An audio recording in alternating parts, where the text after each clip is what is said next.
Friends, आज हम supreme court उच्चतम न्यायालय टॉपिक है पॉलिटी का, बहुत इंपॉर्टेंट, इसको कवर करने वाले हैं। सबसे पहले हम ये देखेंगे कि सुप्रीम कोर्ट जो है हमारा इंडिया का, वो उसका नेचर क्या है। क्योंकि आप में से ज़्यादातर लोग जानते होंगे कि इंडिया जो है वो एक फेडरल सिस्टम है, मतलब कि संघात्मक सिस्टम है। इसका मतलब क्या होता है फेडरल सिस्टम का मतलब? इसका मतलब ये होता है कि एक यूनियन है, यानी कि एक केंद्र सरकार है, जैसे कि मोदी गवर्नमेंट है जिसमें प्रधानमंत्री होते हैं, वो सेंटर में बैठी हुई है, और उसके अलावा राज्य हैं और उनकी भी सरकारें हैं। तो यानी एक कंट्री, एक नेशन, एक देश जब राज्यों में डिवाइडेड होता है, बटा हुआ होता है, और वो एक सेंटर सरकार से जुड़ा हुआ होता है, ऐसे सिस्टम को बोलते हैं हम संघात्मक प्रणाली, फेडरल सिस्टम। और अगर ये ज़्यादातर आपको बड़े देशों में देखने को मिलेगी, जैसे इंडिया एक बड़ी कंट्री है। वहीं अगर कोई छोटी कंट्री है, जैसे कि हम जापान की बात कर लें, तो यहाँ पर इतनी बड़ी कंट्री है ही नहीं, इतना उनका लैंड है ही नहीं कि उनको अलग अलग राज्यों में तोड़ा जाए, डिवाइड करके रूल किया जाए, वरना बहुत छोटी छोटी यूनिट्स हो जाएंगी। तो ऐसी कंट्रीज़ में यूनिटरी सिस्टम हो जाता है, मतलब सिर्फ एक गवर्नमेंट, केंद्रीय गवर्नमेंट होती है और वही पूरा एडमिनिस्ट्रेशन चलाती है। तो इंडिया हमारा है तो फेडरल सिस्टम, यानी कि राज्यों में डिवाइडेड है। फेडरल सिस्टम का, यानी संघात्मक प्रणाली का सबसे बड़ा एग्जाम्पल आज के टाइम पर अमेरिका है, यूएसए है। क्यों? क्योंकि वहाँ पर 50 स्टेट्स हैं, 50 राज्य हैं, और ये राज्य बहुत पावरफुल होते हैं, इनके पास बहुत पावर होती है। जबकि इंडिया में भी स्टेट्स में बटा हुआ है, पर राज्य यहाँ पर इतने पावरफुल नहीं होते। हालांकि ये संघात्मक प्रणाली एक अलग टॉपिक है, मैं आपको यहाँ पर इसलिए बता रहा हूँ क्योंकि हम फेडरल सिस्टम होते हुए भी हमारा जो कोर्ट है, हमारा जो न्यायालय सिस्टम है, जुडिशरी सिस्टम है ना, वो एकीकृत न्यायालय सिस्टम है, न्यायालय प्रणाली है, इंटीग्रेटेड जुडिशरी बोलते हैं। अब इसका मतलब क्या होता है, आपको इससे छोटी सी बात से समझना पड़ेगा। हम यूएसए और इंडिया को कंपेयर करेंगे यहाँ पर, तो इनकी तुलना करेंगे हम, तो हमको ये समझ में आएगा कि यूएसए में जो कोर्ट होता है ना, वो 2 स्टेप्स में होता है। जैसे कि यहाँ पर लिखा हुआ आप देख रहे हैं कि यूएसए में क्या होता है कि स्टेट सब्जेक्ट के लिए अलग कोर्ट होता है, फेडरल कोर्ट होता है, और यूनियन सब्जेक्ट के लिए एक अलग कोर्ट होता है इनका। जैसे हमारे यहाँ आपके ऊपर आपका कोई भी मामला हो, चाहे वो सिविल हो, चाहे वो फौजदारी, दीवानी, कोई भी मामला हो, आप पहले डिस्ट्रिक्ट कोर्ट या हाई कोर्ट जाएंगे, आप डायरेक्ट सुप्रीम कोर्ट नहीं जा सकते। पर यूएसए में आप हाई कोर्ट जाएंगे या सुप्रीम कोर्ट जाएंगे, ये डिसाइड उस बेस पे होता है कि आपका केस किस नेचर का है, किस सब्जेक्ट का, किस विषय का है। जो हमारी केंद्रीय सूची और राज्य सूची होती हैं, तो अगर आपका केस जो है वो राज्य सूची के किसी सब्जेक्ट पे है, तो आपको स्टेट्स जो कोर्ट होगा उनका, उसमें जाना जाना होगा। और अगर आपका सब्जेक्ट जो है वो केस का, वो यूनियन वाले सब्जेक्ट का होगा, तो उसमें जाना पड़ेगा। जबकि हमारे इंडिया में जो कॉन्स्टिट्यूशन है, सिंगल कॉन्स्टिट्यूशन है, जुडिशरी सिस्टम है, सिंगल है। आपका कोई भी सब्जेक्ट हो, कोई भी कोर्ट हो, आपका न्यायालय एक ही है, आपको डिस्ट्रिक्ट कोर्ट, हाई कोर्ट में ही जाना पड़ेगा। सुप्रीम कोर्ट जाने के लिए कुछ पर्टिकुलर केसेस ही हैं जो आप सुप्रीम कोर्ट में डायरेक्ट अपील कर सकते हैं। उनके बारे में हम आगे देखेंगे कि वो ज्यूरिसडिक्शन कौन से होते हैं जहाँ पर आप डायरेक्ट सुप्रीम कोर्ट जा सकते हैं या आपको हाई कोर्ट इजाज़त देता है। तो integrated judiciary system, I hope आपको समझ में आया होगा कि हमारे यहाँ स्टेट, केंद्र और राज्य के सब्जेक्ट्स पे बेस्ड होके अलग अलग न्यायालय पे नहीं जाते हैं। तो हमारा इसलिए एकीकृत न्यायालय प्रणाली है हमारे यहाँ, इंटीग्रेटेड जुडिशरी सिस्टम। अब ये सुप्रीम कोर्ट जो है हमारा, वो एग्जिस्टेंस में ये बना कब? सुप्रीम कोर्ट उच्चतम न्यायालय हमारा बना जनवरी 28, 1950 में। हालांकि इसके पहले भी ये था, पर इसको फेडरल कोर्ट बोलते थे, संघीय संघीय न्यायालय कहलाता था। ये आया था गवर्नमेंट ऑफ इंडिया एक्ट 1935 में। 1935 का जो Bharat government of India act आया था, उससे सुप्रीम कोर्ट इस्टेब्लिश हुआ था, उच्चतम न्यायालय जो बना था। सुप्रीम कोर्ट और हाई कोर्ट को पढ़ने के लिए एक बहुत अच्छा कंसेप्ट है कि सुप्रीम कोर्ट को पढ़ने के लिए एक्चुअली हम बाकी चीज़ें नहीं पढ़ते, हमें पढ़ना होता है कि यहाँ पर कितने तरह के, कितने प्रकार के न्यायाधीश हैं। एक्चुअली हम सुप्रीम कोर्ट टॉपिक में, हाई कोर्ट टॉपिक में ना, न्यायाधीश के बारे में, न्यायाधीशों के बारे में पढ़ रहे होते हैं कि ये कौन कौन से न्यायाधीश हैं, इनके क्या क्या कार्य होते हैं, और ये इनके पास क्या क्या शक्तियाँ होती हैं, और इनके फंक्शन वगैरह क्या होते हैं इनमें। बाकी, क्योंकि बाकी चीज़ें तो हम कॉन्स्टिट्यूशन में पढ़ते ही हैं कि कैसे ये लोग फैसला करते होंगे, बाकी चीज़ें। तो ये बात आप याद रखिए कि उच्चतम न्यायालय में 5 तरह के जजेस होते हैं। उच्चतम न्यायालय में, सुप्रीम कोर्ट में 5 तरह के जजेस होते हैं। पहला है मुख्य न्यायाधीश, ये समझ लीजिए एक स्कूल है तो वो उसका प्रिंसिपल है। अन्य न्यायाधीश, ये समझ लीजिए कि ये टीचर्स हैं। उसके अलावा एडहॉक या तदर्थ अन्य न्यायाधीश, यानी अदर जस्टिस। और एडहॉक या तदर्थ जो जजेस आते हैं, यानी न्यायाधीश आते हैं, वो अगर मान लीजिए कि बहुत सारे सब्जेक्ट बचे हुए पढ़ाने को और काम ज़्यादा पड़ गया और टीचर्स कम पढ़ रहे हैं, तो इनको बुलाया जाएगा। और रिटायर्ड यानी वो ऐसे जजेस जो कि सुप्रीम कोर्ट में ही जिनकी एज हो गई है, उनके रिटायरमेंट का टाइम आ गया है और अब उनको रिटायर होना है, पर हमारे पास जजेस की संख्या कम है और केसेस ज़्यादा हैं, जो कि हमेशा ही होता है, तो उनको एक्सटेंशन दे देते हैं कि भाई आप 3 महीने या 1 साल और काम कर लीजिए। और उसके अलावा होते हैं कार्यकारी मुख्य न्यायाधीश, यानी कि ये जो मुख्य न्यायाधीश है चीफ जस्टिस ऑफ इंडिया, ये अगर बीमार हो जाए, एब्सेंट हो जाए, इस या मौत हो जाए इसकी, या किसी कारण से ये आ नहीं सकता, तब राष्ट्रपति एक्टिंग चीफ जस्टिस यानी कार्यकारी मुख्य न्यायाधीश को नियुक्त करते हैं। तो एक एक करके हम इनको देख लेते हैं। चीफ जस्टिस ऑफ इंडिया क्या है? तो ये समझ लीजिए कि न्यायालय प्रणाली में, हमारे यहाँ के न्यायालय सिस्टम में सबसे उच्चतम पद है। इसको राष्ट्रपति नियुक्त भी करता है, शपथ भी दिलाता है, और अगर इसको रेजिग्नेशन देना होगा, त्यागपत्र देना होगा, तो ये किसको देगा? राष्ट्रपति को। ये छोटे छोटे पॉइंट्स हैं, इनसे प्री में क्वेश्चन बन जाते हैं, ऑब्जेक्टिव टाइप में ऐसे क्वेश्चन बन जाते हैं। अब राष्ट्रपति की जो रिटायरमेंट एज है वो कितनी है? तो 65 ईयर्स है, 65 साल की आयु में उसका सेवानिवृत्ति हो जाती है उसकी।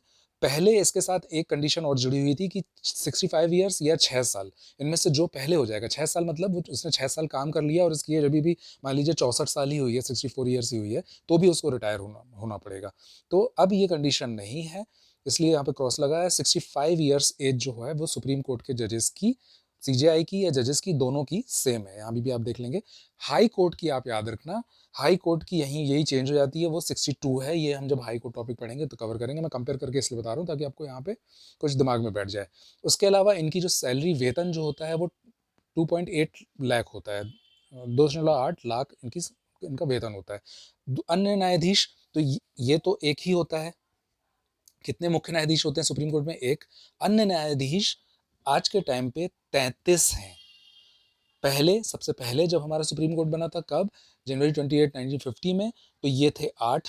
1956 में इनकी संख्या हो गई 10। उसके बाद हुए 13, 17, 25, और आज की डेट में हमारे पास है 33। ये क्वेश्चन बन सकता है ऑब्जेक्टिव में, ठीक है। इनकी सैलरी, हमने देखा था मुख्य न्यायाधीश की सैलरी कितनी थी? 2.8 लाख। इनकी है 2.5 लाख, इससे थोड़ा कम। रिटायरमेंट एज दोनों की सेम है। इनको नियुक्त कौन करता है? तो आप एक बात याद रखिएगा कि हमारा जो न्यायालय है ना, हमने देखा कि ये एकीकृत न्यायालय है, ये सेपरेटेड भी होता है। किससे? हमारी आपने देखा कि जैसे इलेक्शन कमीशन और जो दूसरी संस्थाएं हैं, उनके ऊपर अक्सर आरोप लगते हैं कि गवर्नमेंट के इशारों पे काम कर रही हैं। तो वो क्यों गवर्नमेंट के प्रेशर में काम करती हैं? उसका रीज़न ये होता है कि जो इलेक्शन कमिश्नर हैं या जो दूसरे भी और कमीशंस हैं, उनके जो हेड होते हैं, उनके जो मेंबर्स होते हैं, उनको गवर्नमेंट या तो नियुक्त करती है, या उनकी सैलरी गवर्नमेंट से आ रही होती है, या फिर उनको हटाने का जो पावर होता है वो गवर्नमेंट के हाथ में होता है। कुछ ना कुछ एक पावर जो कि उनको रूल करने का गवर्नमेंट के हाथ में होता है, इसलिए ये लोग उसके प्रेशर में काम करते हैं। पर न्यायालय, जुडिशरी सिस्टम जो है हमारा, वो सेपरेटेड है, वो पृथक है। किससे? हमारे एग्जीक्यूटिव से। मतलब हमारी जो ये कैबिनेट और प्रधानमंत्री होते हैं, इनसे अलग है। ये इस पे किसी तरीके से कोई प्रतिबंध या किसी भी चीज़ का कुछ काम ये नहीं कर सकते। उसकी वेतन कर दें या उसको हटा दें या उसको नियुक्त भी कर लें, ऐसा कुछ इनके हाथ में नहीं होता। ये सब काम कौन, किसके आदेश पे होता है, किसकी सलाह पे होता है? सीजेआई के, यानी मुख्य न्यायाधीश की। ये बोलता है कि जज कौन बनेगा, ये बोलता है एडहॉक कौन बनेगा, ये बोलता है ये रिटायर्ड कौन बनेगा। पर एक पॉइंट आप ये देखिए कि ये एक्टिंग चीफ जस्टिस है। ये क्यों आया?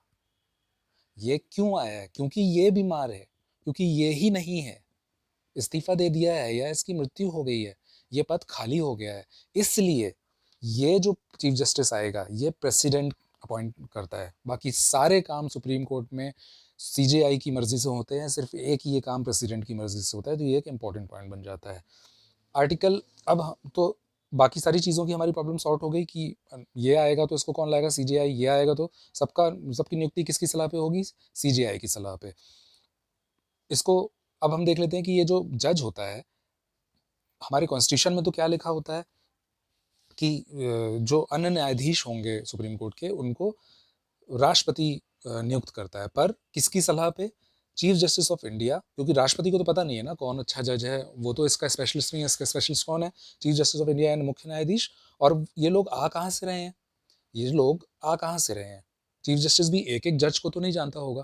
तो ये लोग आते हैं, कंट्री के अंदर 25 हाई कोर्ट हैं, एक सुप्रीम कोर्ट के अंदर कितने 25 हाई कोर्ट हैं पूरे इंडिया में हमारे। तो इन 25 हाई कोर्ट के जो जजेस होते हैं ना, वो ही सुप्रीम कोर्ट में जज बनते हैं। तो इसलिए चीफ जस्टिस बोलता है इन 25 हाई कोर्ट के चीफ जस्टिस से, मुख्य न्यायाधीश से, इन 25 हाई कोर्ट के चीफ जस्टिस से कि आप बताइए कि कौन अच्छे लोग हैं आपके पास जिनको हम आगे बढ़ा सकें। तो कौन दो लोगों से परामर्श कर रहा है, राष्ट्रपति सलाह ले रहा है, एक हमारे मुख्य न्यायाधीश से, दूसरा 25 हाई कोर्ट के चीफ जस्टिस से। ये इंपॉर्टेंट पॉइंट है। इसके अलावा इनकी भी रिटायरमेंट एज कितनी होती है, 65 साल होती है। इनकी सैलरी हमने देख ली है कितने हैं, 33 हैं। एडहॉक जजेस कौन होते हैं, याद रखिए सुप्रीम कोर्ट का एक कोटा होता है कि इतने नंबर ऑफ जजेस होना चाहिए। अगर उससे वो कोटा, उस कोटे से कम होता है तब आर्टिकल नंबर 127, ये इंपॉर्टेंट है, आर्टिकल नंबर 127 के अंतर्गत एडहॉक जजेस की नियुक्ति होती है। एक इंपॉर्टेंट पॉइंट इसमें यह है कि इनका जो टेन्योर होता है कि मैक्सिमम ये कितना रह सकते हैं, ये कहीं पर कॉन्स्टिट्यूशन में मेंशन नहीं है। हाई कोर्ट में ये जो एडिशनल जजेस की नियुक्ति होती है ना, उसमें ये मेंशन होता है, वहाँ पे 2 साल होता है, पर यहाँ पर नहीं है। और इसलिए ये इंपॉर्टेंट हो जाता है क्योंकि स्टूडेंट कन्फ्यूज हो जाते हैं कि इसका भी कुछ टाइम पीरियड होगा कि मैक्सिमम कितने टाइम पर तक ये रह सकता है। तो उसमें आपको चार ऑप्शन दे देंगे कितने मैक्सिमम टाइम तक रह सकता है, नहीं दिया हुआ है कॉन्स्टिट्यूशन में, या 2 साल या 1 साल, तो उसमें कन्फ्यूज जाते हैं। इसके अलावा कौन इसको नियुक्त कर रहा है, सीजीआई नियुक्त कर रहा है। रिटायर्ड जजेस वही मैंने जो बताया कि मान लीजिए आपकी 65 ईयर्स के हो गए, आप सेवानिवृत्त हो गए, अभी जजेस की कमी है, तो आर्टिकल 128 में दिया है कि सीजेआई इनको नियुक्त कर सकता है कि भाई आप 3 महीने, 6 महीने, 1 साल और काम करिए। अभी भी लोड सुप्रीम कोर्ट के ऊपर ज़्यादा है क्योंकि हज़ारों लाखों केसेस आते हैं, तो इनके ऊपर लोड हमेशा ही ज़्यादा होता है। ये होते कहाँ से हैं, तो ये रिटायर्ड कौन से, हाई कोर्ट के नहीं, सुप्रीम कोर्ट के। तो सुप्रीम कोर्ट के रिटायर्ड जजेस सुप्रीम कोर्ट में ही एक्सटेंड कर दिए जाते हैं, उन्हीं को सेवानिवृत्त जजेस बोलते हैं। अब मुख्य कार्यकारी मुख्य न्यायाधीश तो वही एक्टिंग जज, मतलब कि आर्टिकल 126 में ये एक पॉइंट याद रखने का है, इनको कौन लाता है, प्रेसिडेंट। क्यों, क्योंकि चीफ जस्टिस हमारा अभी बीमार है या जा चुका है। फ्रॉम जो बाकी, ये कौन होता है, जो बाकी 33 है ना सीनियर, ज़्यादातर सीनियर को ही चलिया जाता है, तो ये जो बाकी 33 हैं इनमें से ही एक कार्यकारी मुख्य न्यायाधीश बन जाता है। एक पॉइंट जो याद रखने वाला है यहाँ पर वो ये कि सुप्रीम कोर्ट में, उच्चतम न्यायालय में एडिशनल जजेस नहीं होते हैं, अतिरिक्त न्यायाधीश नहीं होते हैं, ये हाई कोर्ट में होते हैं। तो अब हम फ्रेंड्स देख लेते हैं कि कौन से इंपॉर्टेंट आर्टिकल्स हैं जिसके अंडर सुप्रीम कोर्ट गवर्न होता है। तो सबसे पहले जो आप देख रहे हैं, हमने 124 आर्टिकल हैं, उसके 4 इंपॉर्टेंट पार्ट हमको पढ़ने हैं। तो 124(1) में क्या दिया हुआ है कि एक सुप्रीम कोर्ट होगा, मतलब इंडिया में एक सुप्रीम कोर्ट होगा और उसमें एक चीफ जस्टिस और अन्य जजेस होंगे। यहाँ पर कोई जजेस के नंबर नहीं बताया गया। अभी प्रेजेंट में मैंने जैसे आपको पहले बताया कि 33 जजेस हैं हमारे पास सुप्रीम कोर्ट में, एक सीजीआई के मुख्य न्यायाधीश के अलावा 35 जजेस हैं। पर शुरुआत किससे हुई थी, 8 थे, फिर 13 भी थे, फिर 25 भी थे, अब अल्टीमेटली 33 हुए हैं। तो इनका नंबर जो राष्ट्रपति डिसाइड करते हैं वो होता है। फिर 124(2) इसमें इंपॉर्टेंट चीज़ ये समझने की है, 122 और 4 कैसे कनेक्टेड, आप देखिए कि सीजीआई और अन्य न्यायाधीश की नियुक्ति राष्ट्रपति करेगा, एक पॉइंट। दूसरा पॉइंट, इनका रिटायरमेंट की एज क्या होगी, 65 साल, यानी 65 वर्ष की आयु तक काम करेंगे, ये दूसरा पॉइंट। तीसरा पॉइंट, इनको हटाया कैसे जाएगा, वो मैनर, हटाया कैसे जाएगा ये दिया हुआ है 124(2) में कि मैनर क्या होगा, कैसा होगा, क्लॉज 4 में जैसा दिया हुआ है। मतलब प्रोसीजर हटाया जाएगा कैसे, क्लॉज 4 में, यानी मैनर की बात कर रहा है 2, पर वो प्रोसीजर किस में दी हुई है, 4 में। तो इसमें 3 बातें हो गई कि राष्ट्रपति नियुक्त करेगा, 65 साल की रिटायरमेंट एज, और क्लॉज 4 में दिया हुआ है कि कैसे हटाना है। तो बोले कि मैनर कहाँ पे दिया हुआ है, तो 124(2) में, और उसकी प्रोसीजर कहाँ दी हुई है उसकी ये कैसे हटाया जाएगा, तो 124 के 4 में। अब 124 का 3 देख लीजिए, इसमें योग्यता दी हुई है कि सुप्रीम कोर्ट का जज बनने के लिए आपको क्या योग्यता चाहिए। तो इसमें 3 पॉइंट होते हैं, या तो आप 5 साल तक हाई कोर्ट में जज रहे हो, तो उसका ये 5 लिखा है, या आप 10 साल तक अधिवक्ता रहे हो, यानी लॉयर रहे हो, 10 साल तक अपने हाई कोर्ट में या सुप्रीम कोर्ट में काम किया हो, या फिर तीसरा ये, या तो ये इन दोनों में से कोई एक चीज़ होना चाहिए, तीसरा ये तो होना ही होना चाहिए कि राष्ट्रपति की नज़र में आप एक इमिनेंट ज्यूरिस्ट हो, यानी एक अच्छे कानून के जानकार हो, राष्ट्रपति ऐसा मानता हो। वरना तो हर कोई मुंह उठा के आ जाएगा, जिसने भी 10 साल की प्रैक्टिस कर ली वकालत की, उसने रजिस्ट्रेशन करवा लिया एलएलबी करने के बाद, 10 साल में बोलेगा मेरे को भी जज बनाओ, क्यों नहीं बना रहे हो। तो ये राष्ट्रपति बोलेगा कि आप सुप्रीम कोर्ट, ये आप राष्ट्रपति की नज़र में इमिनेंट ज्यूरिस्ट, यानी कानून के बहुत अच्छे जानकार नहीं हैं। तो ये इसकी योग्यता हो गई। अब हम देख लेते हैं, ये इंपॉर्टेंट प्रोसीजर है हमें समझना है कि 124 के 4 में दिया हुआ है कि न्यायाधीश और चीफ जस्टिस ऑफ इंडिया को, या जो एक चीफ जस्टिस होता है, 33 न्यायाधीश होते हैं, इनमें से किसी को हटाना है तो उसकी प्रोसीजर क्या होती है। ये प्रोसीजर आसान नहीं रखी गई है। इसका रीज़न मैं आपको पहले बता चुका हूँ कि जो उच्चतम न्यायालय है या हमारा जो जुडिशरी सिस्टम है, ये जो एग्जीक्यूटिव है यानी कैबिनेट, जो प्रधानमंत्री और कार्यपालिका जिसको बोलते हैं, कार्यपालिका से अलग है, ताकि जुडिशरी अपना स्वतंत्रता के साथ काम कर सके, इनका कोई जोर ना चले उसके ऊपर, ताकि इनके पक्ष में कोई फैसला सुना दे गवर्नमेंट के पक्ष में। बहुत सारे केसेस होते हैं गवर्नमेंट के खिलाफ, तो ये अपने तरफ ना कर लें इनको और पॉलिटिकल उसका फ़ायदा ना उठाएं। इसलिए ये आसान नहीं होता कि चीफ जस्टिस ऑफ इंडिया या किसी भी जज को सुप्रीम कोर्ट से हटाना। उसकी अच्छी खासी प्रोसीजर है। वो प्रोसीजर क्या है? तो पहली बात तो इनको सिर्फ 2 बेस पे हटाया जा सकता है। इस पर क्वेश्चन बन सकता है, इनको किन 2 बेस पे हटाया जा सकता है? एक तो मिसकंडक्ट हो और दूसरा इनकेपेबिलिटी हो, यानी दुराचरण, कोई गलत काम किया उन्होंने जो कि कॉन्स्टिट्यूशन के खिलाफ हो, जिसको कॉन्स्टिट्यूशन में गलत बोला गया है। दूसरा, वो असमर्थ हो, किसी तरीके से उनकी असमर्थता सामने आए जिसको प्रूव करना होगा। उसके बाद ये प्रोसीजर पूरी फॉलो करना होगा। जो इतनी बड़ी प्रोसीजर मैं आपको एक्सप्लेन करता हूँ, इसमें क्या करना होगा, तब जाके वो हटेगा। तो सबसे पहले तो ये कि या तो लोकसभा या राज्यसभा में आपको प्रपोजल लाना होगा कि हमको इस जज को हटाना है, इसके लिए प्रपोजल लाना होगा। तो उस प्रपोजल के लिए अगर आप लोकसभा में कर रहे हैं तो आपको 100 सांसद चाहिए, और अगर आप राज्यसभा में हैं तो आपको 50 सांसद का साइन चाहिए। अगर ये आ गया तो ये इनमें से जिस भी हाउस में पास हुआ है, लोकसभा या राज्यसभा में, उसके सभापति को यानी उसके अध्यक्ष को, जो चेयरपर्सन है, उसको बोला जाएगा कि सर ये 50 लोग या ये 100 लोग चाहते हैं कि ये जज हटाया जाए, उसने ये गलती किया है। अगर ये समझता है कि हाँ ठीक है, ऐसा होना चाहिए, तो ये आगे बढ़ाएगा और 3 लोगों की कमेटी बनाएगा। इस 3 लोगों की कमेटी में कौन आएगा? एक सीजेआई, एक सीजेआई तो मतलब चीफ जस्टिस ऑफ पूरे इंडिया का यानी सुप्रीम कोर्ट का मुख्य न्यायाधीश। दूसरा चीफ जस्टिस यानी 25 हाई कोर्ट जो हैं उनमें से कोई भी एक, उसका किसी एक का मुख्य न्यायाधीश ध्यान रखिएगा। और एक एक कानून का अच्छा जानकार। ये 3 लोग बैठेंगे। अगर ये बोल देते हैं कि यस, ये बंदे ने गलत काम किया है, इसको हटाया जाना चाहिए, तो अब ये दोनों हाउसेज में यानी लोकसभा राज्यसभा में दोबारा जाएगा।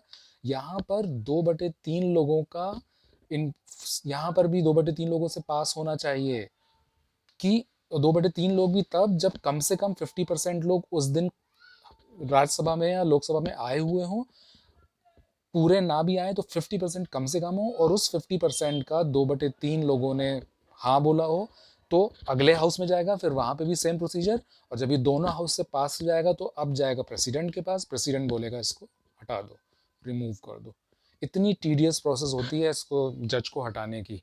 इसलिए जुडिशरी आज जो हमारी कंट्री में रशिया या चाइना जैसे हालात नहीं है कि पुतिन ने बोल दिया कि 2035 तक मैं ही राष्ट्रपति रहूँगा, तो वो है। और शी जिनपिंग ने बोल दिया है चाइना में कॉन्स्टिट्यूशन को अमेंड करके ऑटोक्रेसी आ गई, राजा वाला मोनार्की सिस्टम स्टार्ट हो गया। तो ये हमारे आज के टाइम के इंदिरा गांधी नहीं कर पाई। प्रधानमंत्री नरेंद्र मोदी ने भी कोशिश किया। जो भी स्ट्रॉन्ग प्राइम मिनिस्टर होते हैं वो अपनी ताकत बढ़ाने के लिए कोशिश करते हैं कि जुडिशरी पे कब्जा कर सकें इस तरीके से, मतलब कि जजेस को कंट्रोल करने की पावर अपने हाथ में लाना चाहते हैं। इसके बारे में हम आगे देखेंगे, पर हमारे यहाँ हो नहीं पाया। और यही एक बारीक लाइन है जो इंडिया को बचा के रखी हुई है। ये प्रोसीजर बहुत इंपॉर्टेंट है। इस प्रोसीजर से और किन किन लोगों को हटाया जाता है? सुप्रीम कोर्ट के मुख्य न्यायाधीश और अदर जो जजेस होते हैं यानी 1+33, हाई कोर्ट के मुख्य न्यायाधीश और जो जज होता है उनको, सीएजी को, और चीफ इलेक्शन कमिश्नर को। इन लोगों को हटाने की यही प्रोसीजर है। क्योंकि अगर इन लोगों को गवर्नमेंट ने कंट्रोल कर ली, इनको धमकी दे सके कि हम तुमको हटा देंगे, तो फिर इनके काम को प्रभावित कर सकती है गवर्नमेंट, और फिर ये उनके फेवर में अपनी रिपोर्ट देंगे कि हाँ भाई कोई नुकसान नहीं हुआ। सीएजी बोल देगा हाँ कोई नुकसान नहीं हुआ, गवर्नमेंट बहुत अच्छा काम करिए। इलेक्शन कमिश्नर उनके हिसाब से ही काम करने लगेगा। इलेक्शन कमीशन तो फिर भी इनकी चल जाती है, और दूसरे पॉइंट्स हैं उसमें, वो हम बाद में डिस्कस करेंगे, इलेक्शन कमीशन में पढ़ेंगे। तो ये सब लोगों को हटाने के लिए यही प्रोसीजर है। अब हम देखते हैं आर्टिकल 125। आर्टिकल 125 बोलता है कि चीफ जस्टिस ऑफ इंडिया के यानी मुख्य न्यायाधीश की सैलरी कितनी होगी, वेतन कितना होगा? 2.8 लाख होगा। और 2.5 लाख किनकी होगी? जो अदर जजेस होंगे उनकी होगी। और ये दी किससे जाएगी? संचित निधि से। संचित निधि से देने का मतलब ये होता है कि अब यहाँ पे पार्लियामेंट से परमिशन नहीं लेना है कि पार्लियामेंट से बिल पास हो तो इनको, तो किसी तरीके से ये पार्लियामेंट के या सांसदों के या पॉलिटिशियंस के कंट्रोल में नहीं रहेंगे। तो फिर आर्टिकल 126 हम पहले भी देख चुके हैं कि कार्यकारी मुख्य न्यायाधीश, इसको कौन, राष्ट्रपति नियुक्त करता था। क्यों? क्योंकि बाकी सारा काम करने वाला जो सीजीआई होता है वही बीमार पड़ गया है। अब हम 127 एडहॉक तदर्थ, मतलब जब बहुत ज़्यादा काम का लोड हो और न्यायाधीश कम पड़ रहे हो तो हाई कोर्ट से एक्स्ट्रा न्यायाधीश को बुलाया लिया जाता है टेम्परेरी बेसिस पे, है ना, टेम्परेरी बेसिस पे कि आप इतने दिन यहाँ पर काम कर लिए। सेवानिवृत्त यानी रिटायर्ड जजेस को, यानी इनकी 65 ईयर्स की एज हो गई, अब ये रिटायर्ड हो रहे हैं, तो सीजीआई ने बोला रुकिए आप, सीजीआई ने बोला कि आप रुकिए 3 महीना और काम कर लीजिए या 6 महीना और काम कर लीजिए, 1 साल और, जितनी ज़रूरत हो उतना काम कर लीजिए, तो उनको बोलते हैं रिटायर्ड जजेस। उसके बाद ये इम्पोर्टेंट है, इस पर आप ध्यान दें, इसको जो सुप्रीम कोर्ट होता है वो अभिलेख न्यायालय होता है। आर्टिकल 129 आप रट लीजिए। सुप्रीम कोर्ट जो होता है अभिलेख न्यायालय होता है, कोर्ट ऑफ रिकॉर्ड होता है। इसका क्या मतलब होता है? सुप्रीम कोर्ट का जो ज्यूरिसडिक्शन है, इसका जो क्षेत्राधिकार है, सुप्रीम कोर्ट पूरे इंडिया का एक है ना, तो उसका जो ज्यूरिसडिक्शन है वो पूरे इंडिया पे चलेगा, राइट। ये हो गया हमारा इंडिया, पूरे इंडिया पे चलेगा। तो जैसे मान लीजिए मध्य प्रदेश में जबलपुर हाई कोर्ट है, तो उसका ज्यूरिसडिक्शन कितना है? मध्य प्रदेश में है। इलाहाबाद हाई कोर्ट है तो यूपी में चलता है, पर सुप्रीम कोर्ट का कितना है? पूरे इंडिया में है। तो सुप्रीम कोर्ट का जो फैसला आ जाएगा वो पूरे इंडिया के कोर्ट्स में एक सबूत के तौर पे पेश किया जा सकता है। फॉर एग्जांपल, मान लीजिए एक ये कानून था कि किसी भी ऐसे व्यक्ति को जिस पर कोई केस चल रहा हो, जो जेल जा चुका हो, उसको सरकारी जॉब नहीं मिलेगी। बट सुप्रीम कोर्ट ने बाद में ये फैसला दिया कि अगर कोई हल्के फुल्के मामले में, जैसे कि आंदोलन कर रहा था और उसको पकड़ के जेल में डाल दिया, फिर 1 महीने में छोड़ दिया, या हल्का फुल्का बहुत गंभीर मामला नहीं है, तो ऐसे लोगों को जॉब दी जा सकती है। तो अब ये इससे रिलेटेड कोई भी, मान लो आंध्र प्रदेश में कोई ऐसा केस चला हो, उसको किसी की जॉब छीन ली गई कि भाई तुम जेल गए थे आंदोलन करते हुए, तो वहाँ पे सामने वाला पक्ष कितने भी दलीलें दे दे, जो मुवक्किल वाला साइड वाला है वो लाके सीधे दिखाएगा कि सर ये सुप्रीम कोर्ट का आदेश है कि हल्के फुल्के मामलों में गवर्नमेंट जॉब दी जा सकती है और उसको मानना पड़ेगा। तो ये मतलब होता है कोर्ट ऑफ रिकॉर्ड का, यानी उसका ज्यूरिसडिक्शन में जितने भी कोर्ट आते हैं वो उसके जो भी फैसले आ चुके हैं उसको उसके हिसाब से ही फैसले करेगा, उसके अगेंस्ट नहीं जा सकता। एक बात। दूसरा, कोर्ट ऑफ रिकॉर्ड का ही, अभिलेख न्यायालय का ही दूसरा मतलब ये होता है कि अगर किसी ने अवमानना किया कोर्ट की, कोर्ट का मजाक उड़ाया, गाली गलौज की, इलॉजिकल कुछ बात बोली कोर्ट के अगेंस्ट, तो कोर्ट उसको पनिश कर सकता है, कोर्ट उसको सजा दे सकता है। पर ये अगर लॉजिकल है, उसके खिलाफ अगर बोल रहे हो और आप लॉजिकल बोल रहे हो, आपके पीछे तथ्य है, आप किसी फैक्ट पे बोल रहे हो, तो ये अवमानना पे कंटेम्प्ट ऑफ कोर्ट नहीं लगेगा, आपको सजा नहीं होगी। तो ये हो गया कोर्ट ऑफ रिकॉर्ड। फ्रेंड्स, अब हम सुप्रीम कोर्ट का, उच्चतम न्यायालय का ज्यूरिसडिक्शन यानी क्षेत्राधिकार पढ़ लेते हैं कि कहाँ कहाँ किन किन केसेस को उच्चतम न्यायालय देखता है। तो इसके बेसिकली 5 पॉइंट्स पे हम देखने वाले हैं इसका जो क्षेत्राधिकार है। सबसे पहला है हमारा मौलिक या ओरिजिनल ज्यूरिसडिक्शन बोलते हैं इसको। इसमें 2 टाइप हैं, एक होता है एब्सोल्यूट यानी पूर्ण ज्यूरिसडिक्शन, एक होता है कॉन्करेंट और समवर्ती। तो ये जो पूर्ण ज्यूरिसडिक्शन है वो क्या है? ये 2 टाइप के ज्यूरिसडिक्शन है जो कि सिर्फ सुप्रीम कोर्ट ही देख सकता है, यानी उच्चतम न्यायालय ही देख सकता है, ये किसी और के पास नहीं जाएंगे। बाकी जो है वो नीचे से ऊपर आते हैं, मतलब हाई कोर्ट या डिस्ट्रिक्ट कोर्ट से ऊपर की तरफ आते हैं, पर ये सीधे सुप्रीम कोर्ट ही जाएंगे। कौन से ये 2 होते हैं एब्सोल्यूट यानी पूर्ण ज्यूरिसडिक्शन? कौन से होते हैं? एक आर्टिकल 131 के तहत सेंटर वर्सेस स्टेट हो, या स्टेट वर्सेस स्टेट हो, या मतलब कि केंद्र सरकार और राज्य सरकार के बीच में कोई विवाद हो, या केंद्र सरकार के साथ कोई राज्य हो, उसके अगेंस्ट कोई राज्य हो तो उनके बीच में कोई विवाद हो, इस किस्म का, इस लेवल का कोई विवाद होगा तो वो सुप्रीम कोर्ट के पास जाएगा। ऐसा क्यों? क्योंकि मान लीजिए केंद्र और राज्य के बीच में कोई विवाद है और अगर वो केस सुप्रीम कोर्ट में ना चल के मान लीजिए मध्य प्रदेश के साथ कोई विवाद है केंद्र का, तो वो जबलपुर हाई कोर्ट में होगा। तो जबलपुर हाई कोर्ट क्योंकि किसके ज्यूरिसडिक्शन में है? मध्य प्रदेश ज्यूरिसडिक्शन में, तो उनके फेवर में जा सकता है फैसला, तो इसलिए इसको सुप्रीम कोर्ट के ही उसमें जाते हैं। इसी तरीके से मान लीजिए सेंटर और एक दो स्टेट कोई एक साथ हो और उनके खिलाफ कोई दूसरा राज्य, for example centre plus Madhya Pradesh दोनों में बीजेपी गवर्नमेंट है, अगेंस्ट दीदी हो जाए बंगाल, तो ऐसे सारे केस जो होते हैं वो एब्सोल्यूट या पूर्ण क्षेत्राधिकार के होते हैं उच्चतम न्यायालय के, सिर्फ इन्हीं के पास जाएंगे। दूसरा क्या होता है? जो राष्ट्रपति और उपराष्ट्रपति का जो चुनाव होता है, इससे रिलेटेड कोई भी अगर विवाद होता है तो आर्टिकल 71 के तहत ये कहाँ जाते हैं? ओरिजिनल ज्यूरिसडिक्शन के पूर्ण ज्यूरिसडिक्शन में, मतलब ये भी सीधे मौलिक ओरिजिनल ज्यूरिसडिक्शन में ये सुप्रीम कोर्ट ही जाएंगे। अब ओरिजिनल यानी मौलिक क्षेत्राधिकार का दूसरा टाइप क्या है? कॉन्करेंट यानी समवर्ती। ये बहुत इंपॉर्टेंट है, इसको आप गौर से सुनिए। इसमें क्या होता है? उच्चतम न्यायालय जो है वो आर्टिकल 32 के अंडर 5 रिट जारी करता है। रिट क्या होता है? एक आदेश होता है, किसका? सुप्रीम कोर्ट का।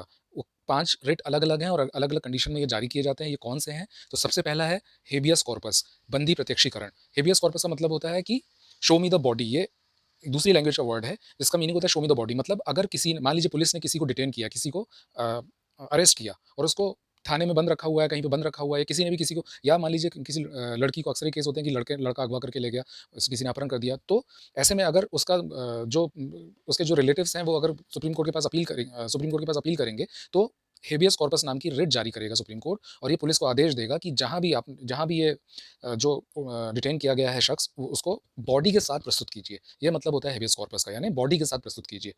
तो इस रिट जारी हुई, यानी उस जो भी शख्स गायब हुआ है, उसका अपहरण हुआ है या पुलिस ने ही डिटेन किया हुआ है, तो क्यों डिटेन किया है उसको बॉडी के साथ प्रस्तुत कीजिए। उसके बाद कोर्ट से परमिशन लीजिए अगर आपको आगे रखना है तो। फिर उसके बाद दूसरी रिट जो जारी करता है सुप्रीम कोर्ट, उच्चतम न्यायालय, वो होता है परमादेश, यानी कि मैंडेमस। अगर कोई public servant, for example collector, सही से काम नहीं कर रहा है, अपनी ड्यूटी को सही से अंजाम नहीं दे रहा है, तो सुप्रीम कोर्ट रिट जारी करके उसको पूछ सकता है कि आप ये सही से काम क्यों नहीं कर रहे हैं और सही से करिए। उसको किसी भी कारण बताओ नोटिस या कुछ भी जारी कर सकता है। ऐसे आदेश को क्या बोलते हैं? मैंडेमस या परमादेश। तीसरा होता है क्यो वारंटो। वारंटो का मतलब होता है किस अथॉरिटी से।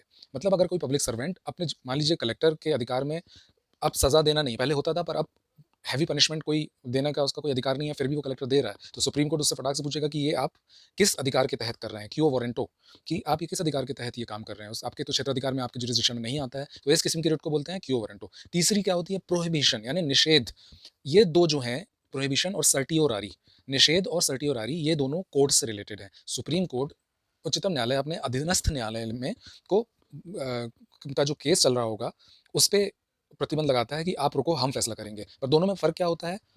दोनों में फ़र्क ये होता है कि प्रोहिबिशन यानी जो केस चलते हुए केस को रोका, केस ऑलरेडी चल रहा है, उसको रोक के अपने पास बुला लिया, अब सुप्रीम कोर्ट, उच्चतम न्यायालय उसका फैसला करेगा। सर्टियोरारी में क्या होता है कि भाई सर्टिफिकेट दिया जा चुका है, यानी कि केस की सुनवाई हो चुकी है, फैसला सुनाया जा चुका है, उसके बाद सुप्रीम कोर्ट ने उसको अपने पास बुला लिया है कि आगे वो उसको सुनेगा और फैसला बदल सकता है। तो ये 5 किस्म की रिट हो गई। हेबियस कॉर्पस यानी शो मी द बॉडी, मतलब बॉडी के साथ बंदी को प्रत्यक्षीकरण, यानी उसको पेश करो। परमादेश यानी कोई पब्लिक सर्वेंट अगर सही से काम नहीं कर रहा है तो उसको परामादेश देना कि तुम सही से काम करो वरना तुम्हारी जॉब जाएगी। क्यों वारंटो यानी किस आधार पे, किस वारंट के आधार पे आप ये काम कर रहे हैं, आपके जुरिस्डिक्शन में नहीं आता। प्रोहिबिशन और सर्टियोरारी यानी इसको केस चल रहा है उस दौरान रोक दिया, और ये केस खत्म होने के बाद।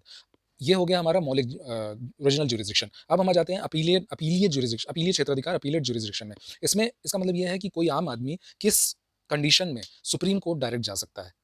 हर केस को आप सुप्रीम कोर्ट नहीं ले जा सकते, आपको पहले डिस्ट्रिक्ट कोर्ट और पहले हाई कोर्ट में जाना होता है।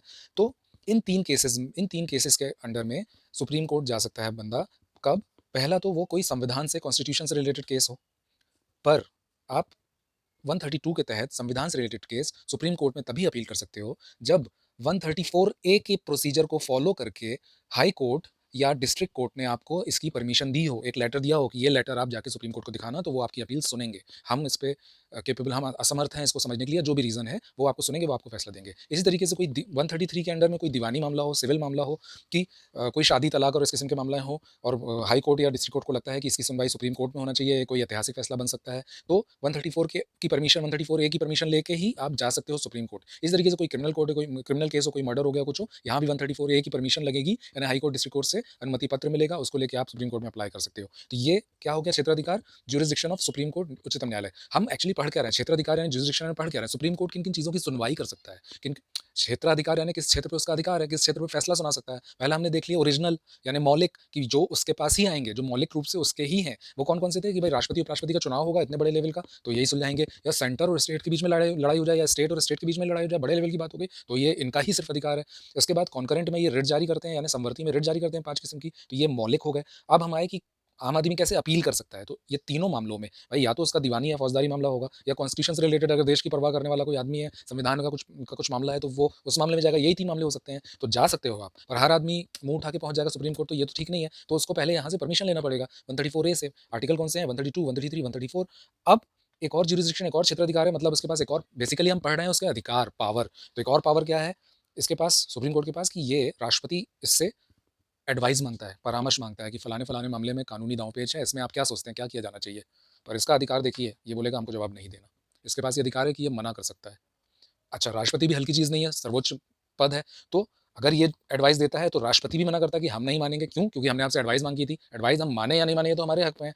तो ये भी हो सकता है। तीसरा केस क्या हो सकता है? अगर हम आज़ाद हुए थे 1947 में और उसके पहले के किसी कानून के बारे में सलाह माँगे या राष्ट्रपति, तो फिर इनके ऊपर ये बाउंड है कि परामर्श देना ही पड़ेगा। किस मामले में? 1947 के पहले का अगर कोई कानून है तो उससे रिलेटेड मामले में आपको परामर्श देना ही होगा, वो बाध्य होंगे। तो 3 हो गए मौलिक, अपीलीय और परामर्श मतलब एडवाइस हो गए। अब पुनरावलोकनीय यानी जुडिशियल रिव्यू बहुत इंपॉर्टेंट है ये।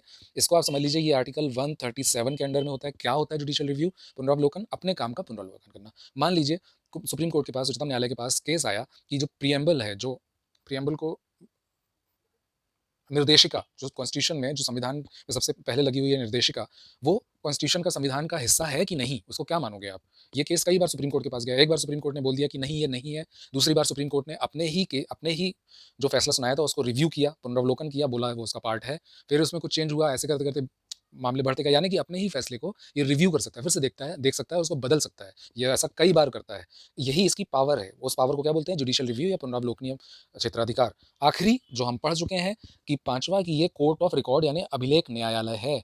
यानी इसने जो फैसला दे दिया, वो इसके नीचे वाले इंडिया के अंदर जितने भी कोर्ट हैं, सब में उस कोई भी उसमें से उस फैसले के अगेंस्ट नहीं जा सकता। फैसले के अगेंस्ट नहीं जा सकता मतलब कि अगर इसने कोई फैसला दिया और कि इसने बोल दिया कि गे मैरिज जो है, जो समलैंगिक विवाह है, आज से वो कानूनी तौर पे मान्य है। तो नीचे ऐसा नहीं कि अब इलाहाबाद कोर्ट बोल देगा कि नहीं यूपी में नहीं चलेगा भाई, उसको भी मानना पड़ेगा। तो ये होता है कोर्ट ऑफ रिकॉर्ड। तो ये हो गया इनके सुप्रीम कोर्ट के उच्चतम न्यायालय के क्षेत्राधिकार। गाइस अब नेक्स्ट हम देख लेते हैं कि ये सबसे इम्पोर्टेंट और लास्ट हमारा टॉपिक होगा अंडर उच्चतम न्यायालय सुप्रीम कोर्ट। इसमें हम देखने वाले हैं कि जजेस जो नियुक्त होते हैं ना सुप्रीम कोर्ट में, जो जजेस होते हैं, जैसे अभी मैंने आपको बताया कि 1+33 यानी एक मुख्य न्यायाधीश है और 33 दूसरे न्यायाधीश हैं। तो इनकी जो नियुक्ति है ये कैसे होती है? ये बहुत ही विवादित मुद्दा रहा है, क्योंकि आप एक बात याद रखिए कि अगर कोई भी पावरफुल, जैसा कि मैंने आपको बताया, पावरफुल पीएम होता है तो वो चाहता है उसकी पावर और बढ़े। कितना अच्छा ना हो कि इलेक्शन लड़ना ही ना पड़े और उसको 10-20 साल के लिए प्रधानमंत्री बने रहना दिया जाए, जैसे कि रशिया और चाइना में हो चुका है। तो इसके लिए कोशिश करते हैं। इसके पहले इंदिरा गांधी ने भी इस किस्म की कोशिश की थी, और अभी नरेंद्र मोदी, ये दोनों मेरे ख्याल से मोस्ट पावरफुल प्रधानमंत्री रहे हैं हमारे कंट्री के। तो इन दोनों ने इसके लिए कोशिश की, पर ये बहुत इम्पोर्टेंट टॉपिक और बहुत ही इम्पोर्टेंट कंसेप्ट इसलिए भी बन जाता है सुप्रीम कोर्ट के अंडर कि ये क्यों इसमें आगे नहीं बढ़ पाते, या अगर किसी भी गवर्नमेंट को, आपके भी शायद अगर आपने ये टॉपिक नहीं पढ़ा हो तो कभी कभी मन में ख्याल आता होगा कि अगर किसी गवर्नमेंट के पास मेजॉरिटी है तो वो किसी भी कानून को ऐसे ही पास क्यों नहीं करा लेती। फॉर एग्जांपल राम मंदिर मुद्दा था, बीजेपी उसकी वजह से ही पावर में आई और बहुत उसको फ़ायदे हुए। तो अगर उनके पास मेजॉरिटी थी तो सीधे बिल पास करें और सीधे राम मंदिर बना लेते। तो ऐसा क्यों नहीं करते हैं ये लोग? ऐसा इसलिए नहीं करते हैं क्योंकि सुप्रीम कोर्ट के पास ये पावर होती है। बेसिक स्ट्रक्चर के खिलाफ अगर कोई भी कानून बनाओगे तो उसका जुडिशियल रिव्यू कर सकते हैं। ऐसे में अगर जजेस जो हैं वो गवर्नमेंट के अंडर में, गवर्नमेंट से प्रभावित होकर उसके प्रेशर में काम करेंगे तो गवर्नमेंट तो सारे केसेस अपने फेवर में सारे फैसले करवा लेगी। वहीं पे इसी कंसेप्ट पे आके कि जो जजेस की नियुक्ति होती है, जजेस का अपॉइंटमेंट होता है, वो कैसे होता है, ये एक इम्पॉर्टेंट टॉपिक हो जाता है। तो इससे रिलेटेड 4 केसेस हैं। पहला न्यायाधीश मामला, दूसरा, तीसरा, चौथा न्यायाधीश मामला। ये चार चार मामले हमको पढ़ने होते हैं।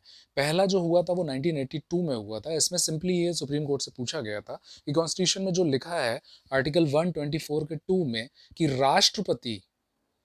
राष्ट्रपति सीजेआई के यानी मुख्य न्यायाधीश की सलाह पर जजेस को, न्यायाधीशों को नियुक्त करेगा। तो ये जो परामर्श लेगा, एडवाइस लेगा, इसका मतलब क्या है? तो सुप्रीम कोर्ट ने यहाँ पर कहा था कि परामर्श का मतलब है विचारों का, यानी विचारों का आदान प्रदान। फिर 93 में पूछा गया कि क्या ये आदान प्रदान जो हो रहा है तो ये दोनों तरफ से होगा, मतलब लेना नहीं लेना क्या रहेगा? तो 93 में बोला गया कि उसको सीजेआई ने जो एडवाइस दे दिया राष्ट्रपति को, वो मानना ही पड़ेगा, वो बाध्यकारी है। He is bound to follow that. कि मतलब अगर सीजीआई ने बोल दिया कि इसको जज बना दो तो वो ये पूछ नहीं सकता कि ये तुम्हारा भतीजा है, इसके इससे ज़्यादा एक्सपीरियंस कोई और भी बंदा है, उसको क्यों नहीं ले रहा है, वो पूछ नहीं सकता, उसको बनाना ही होगा। तीस तो यहाँ पर थोड़ा सा ये क्वेश्चन उठने लगा कि फिर ऐसे में सीजीआई निरंकुश नहीं हो जाएगा, अपनी मनमर्जी नहीं चलाने लगेगा। तो 98 में ये फैसला आया फिर सुप्रीम कोर्ट का ही कि फैसला तो ये सीजीआई करेगा, पर इसके साथ 4 और जजेस भी होंगे, सीनियर मोस्ट जजेस जो होंगे सुप्रीम कोर्ट के। तो एक सीजीआई और 4 सीनियर मोस्ट जजेस, यानी ये 5 लोगों का जो ग्रुप होता है, इसको हम बोलते हैं कॉलेजियम। कॉलेजियम सिस्टम ही सारे जजों की नियुक्ति करता है और हर गवर्नमेंट की गले की फांस होता है। अभी भी करंट में किरण रिजिजू जो हमारे कानून मंत्री हैं, उन्होंने ये बयान दिया था कि कॉलेजियम सिस्टम से लोग खुश नहीं है। हालांकि खुश लोग नहीं, खुश तो ये गवर्नमेंट के लोग नहीं होते, चाहे वो कांग्रेस हो चाहे बीजेपी हो। ये चाहते हैं कि जुडिशरी भी इनके कब्जे में आ जाए, न्यायालय जो हमारा वो भी इनके कब्जे में आ जाए, ताकि इनके फेवर के सारे फैसले हों। और कॉलेजियम इनके बीच में रोड़ा है। क्यों? क्योंकि नियुक्ति ये करता है। अगर मोदी बोलेंगे कि तुम फलाने बंदे को जज बना दो, तो कॉलेजियम बोलेगा नहीं, ये हमारा अधिकार है। और फिर वो बंदा आता तो मोदी जी की सुनता। तो 2014 में मोदी गवर्नमेंट बनी फर्स्ट टाइम, आते ही 2014 के सेकेंड हाफ में बनी थी, आते ही इन्होंने एक बिल पास किया, NJEC, national judiciary appointment commission, एक कमीशन बनाया। और इसमें इन्होंने कहा कि अब एक कमीशन बनेगा जिसमें प्राइम मिनिस्टर, कानून मंत्री प्लस एक कैबिनेट मिनिस्टर और फिर जुडिशरी के कुछ मेंबर, यानी न्यायालय के, सुप्रीम कोर्ट के CJI और दूसरे जज कोई, और कुछ कानून के जानकार होंगे। ये एक बॉडी होगी जो कि जजों की नियुक्ति करेगी। अब सोचिए आप कि अगर ये कानून इन्होंने बना तो दिया था और कुछ दिन चला भी, अगर ये बना हुआ रहता तो क्या होता? होता ये कि चाहे वो बीजेपी गवर्नमेंट हो चाहे वो कांग्रेस गवर्नमेंट हो, हर हर कोई चाहता है कि उसका ज़्यादा से ज़्यादा प्रभुत्व, पावर बढ़ा रहे, हर फैसले वो उसके मन मर्जी के मुताबिक हों। तो ये अगर बन जाता मान लीजिए, और तो अभी बीजेपी की या मोदी गवर्नमेंट को सबसे बड़ी टेंशन क्या है कि मोदी जी अगले प्रधानमंत्री बन जाए। 2024 की लड़ाई आप तो देखते हैं, 2019 का इलेक्शन जीते नहीं कि 2024 की तैयारी शुरू कर देते हैं, इसके अलावा कोई काम नहीं है हमारी गवर्नमेंट्स को। तो 2024 के लिए ये सीधे बोल देते कि भाई एक बिल पास करते, हमारे पास मेजॉरिटी है और हमको लगता है कि देश में कानून व्यवस्था और दूसरी चीज़ें बहुत बदहाल स्थिति में है, और ऐसे में इलेक्शन करवाना ठीक नहीं है, और 2035 तक मोदी ही प्रधानमंत्री रहेंगे। अगर ऐसा कानून पास कर देते तो इन्हीं के जज बैठे हुए हैं, ये जुडिशियल रिव्यू करते नहीं, ये कोई अड़ंगा लगाते नहीं, और ये बने इनको, ये ऑटोक्रेसी हो जाती। जब इनको चुनाव का डर नहीं होता कि जनता आगे हमको वोट नहीं देगी, तो ये अपनी मनमर्जी कुछ भी कराते, कोई भी स्कीम लगाते, अपने लोगों को फ़ायदा पहुँचाते। तो ये बहुत गलत हो जाता। तो इसलिए सुप्रीम कोर्ट ने, जैसे ही इसके खिलाफ केस आया, सुप्रीम कोर्ट ने इसको हटा दी। 2017 में इसको हटा दिया गया था। तो ये 4 जजेस केस हैं, न्यायाधीश मामले हैं जो सुप्रीम कोर्ट, उच्चतम न्यायालय के जजों की नियुक्ति से संबंधित हैं।